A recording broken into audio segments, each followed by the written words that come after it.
نحمده ونصلي على رسوله الكريم اما بعد فاعوذ بالله من الشیطان الرجیم بسم اللہ الرحمن الرحیم۔ معزز سامعین، السلام علیکم ورحمۃ اللہ وبرکاتہ۔ آج کا ہمارا عنوان ہے کہ دعا مانگنے کا طریقہ کیا ہے، کس طرح ہم دعا مانگیں کہ اللہ تعالیٰ اسے قبول فرمائے۔ سیدنا فضالہ بن عبید رضی اللہ عنہ کہتے ہیں کہ ایک روز رسول اللہ صلی اللہ علیہ وسلم ہمارے درمیان تشریف فرما تھے کہ ایک آدمی مسجد میں داخل ہوا، نماز پڑھی اور دعا مانگنے لگا کہ یا اللہ مجھے معاف فرما، مجھ پر رحم کر۔ رسول اللہ صلی اللہ علیہ وسلم نے فرمایا، اے نمازی، تو نے دعا مانگنے میں جلدی کی، جب نماز پڑھ لو اور دعا کے لیے بیٹھو تو اللہ کی شایان شان حمد و ثنا کرو، پھر مجھ پر درود بھیجو، پھر اپنے لیے دعا کرو۔ فضالہ بن عبید رضی اللہ عنہ کہتے ہیں کہ ایک دوسرے آدمی نے نماز پڑھی اور اس کے بعد اللہ کی حمد و ثنا کی، نبی اکرم صلی اللہ علیہ وسلم پر درود بھیجا تو نبی صلی اللہ علیہ وسلم نے ارشاد فرمایا کہ اے نمازی،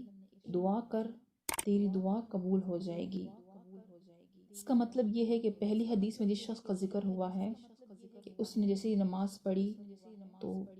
حالانکہ وہ اللہ سے معافی مانگ رہا ہے کہ یا اللہ مجھے معاف فرما، مجھ پر رحم کر، لیکن آپ صلی اللہ علیہ وسلم نے فرمایا کہ تو نے جلدی کی، یعنی پہلے اللہ کی حمد کرو، اللہ کی تعریف کرو، پھر مجھ پر درود بھیجو، یعنی درود پڑھو، اس کے بعد اپنے لیے دعا کرو۔ اور جب دوسرے شخص کا ذکر ہے دوسری حدیث میں کہ اس نے نماز پڑھی، پھر اللہ کی تعریف کی، اللہ کی حمد پڑھی، پھر نبی صلی اللہ علیہ وسلم پر درود بھیجا، پھر اپنے لیے دعا کی، تو آپ صلی اللہ علیہ وسلم نے کیا فرمایا کہ اب تو اپنے لیے دعا کر، یعنی اللہ کی حمد و ثنا تو نے کی، پھر مجھ پر درود بھیجا، یعنی اب تیری دعا قبول ہوگی، اے نمازی دعا کر، تیری دعا قبول ہو جائے گی۔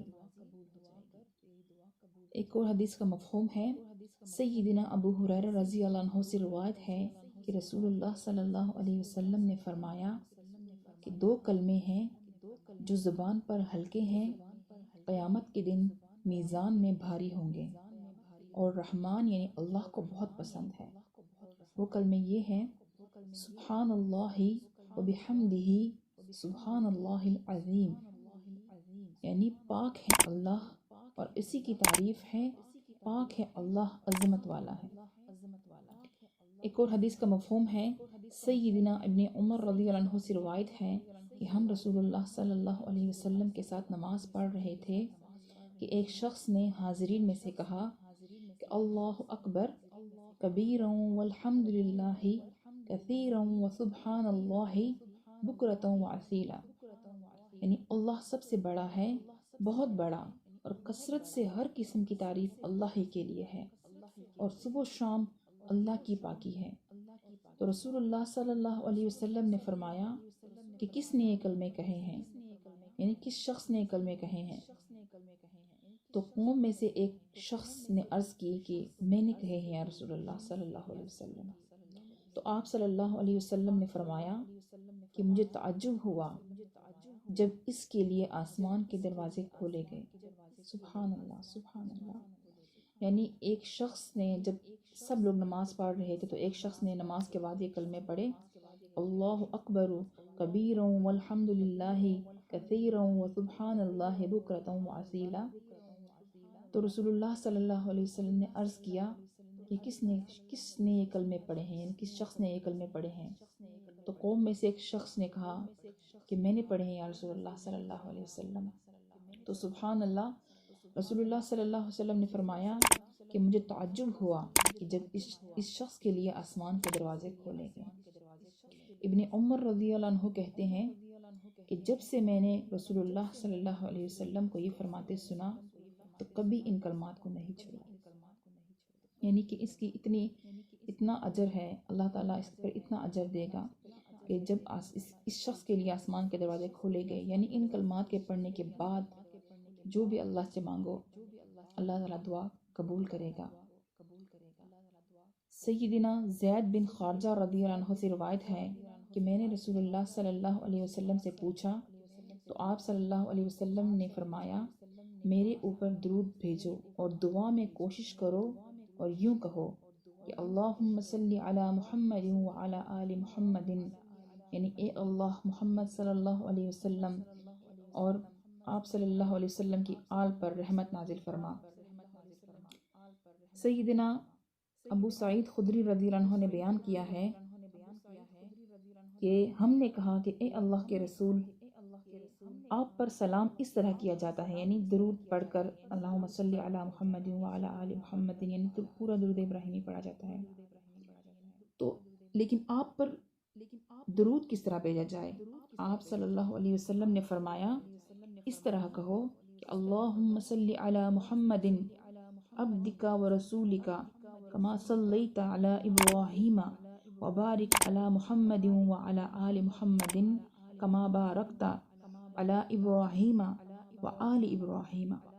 یعنی اے اللہ اپنے بندے اور رسول محمد صلی اللہ علیہ وسلم پر اسی طرح رحمت نازل فرما جس طرح تو نے ابراہیم علیہ السلام پر رحمت نازل فرمائی، اور محمد صلی اللہ علیہ وسلم اور آل محمد صلی اللہ علیہ وسلم پر اسی طرح برکت نازل فرما جس طرح تو نے ابراہیم علیہ السلام اور آل ابراہیم علیہ السلام پر برکت نازل فرمائی۔ یعنی ہم جب بھی دعا مانگیں سب سے پہلے درود پاک پڑھیں، نبی صلی اللہ علیہ وسلم پر سلام پڑھیں، پھر درود پڑھیں، پھر ہمیں کوشش کرنی چاہیے کہ ہم الحمدللہ پڑھیں، یعنی سورہ فاتحہ پڑھیں دعا کرنے سے پہلے، اس میں اللہ کی تعریف بھی آ جاتی ہے، اس میں دعا بھی آ جاتی ہے، یعنی الحمدللہ رب العالمین، تمام تعریفیں اللہ ہی کے لیے ہے جو تمام جہانوں کا رب ہے، اور الرحمن الرحیم جو رحمان ہے، نہایت رحم کرنے والا ہے، اور مالک یوم الدین جو مالک ہے روز جزا کا۔ اسی طرح نیچے جب ہم آئے تو ایاک نعبد و ایاک نستعین، اے اللہ ہم تیری ہی عبادت کرتے ہیں اور تجھ ہی سے مدد چاہتے ہیں، اہدنا الصراط المستقیم، دکھا ہم کو سیدھا راستہ، یعنی یہ اللہ کی تعریف بھی ہے اور اس میں دعا بھی ہے۔ اور اس کے بعد 3 دفعہ قل هو اللہ احد سورت جو ہے سورہ اخلاص وہ پڑھا کریں، یہ ساری اللہ کی تعریف ہے اس میں۔ اس کے بعد پھر اپنے لیے دعا مانگا کریں، پھر آخر میں بھی درود شریف پڑھا کریں۔ تو اس طرح سے اگر ہم کوشش کریں گے تو اللہ تعالیٰ ہماری دعاؤں کو قبول فرمائے گا انشاءاللہ۔ اللہ تعالیٰ ہمیں عمل کرنے کی توفیق عطا فرمائے۔ وآخر الدعوانا الحمد للہ رب العالمین۔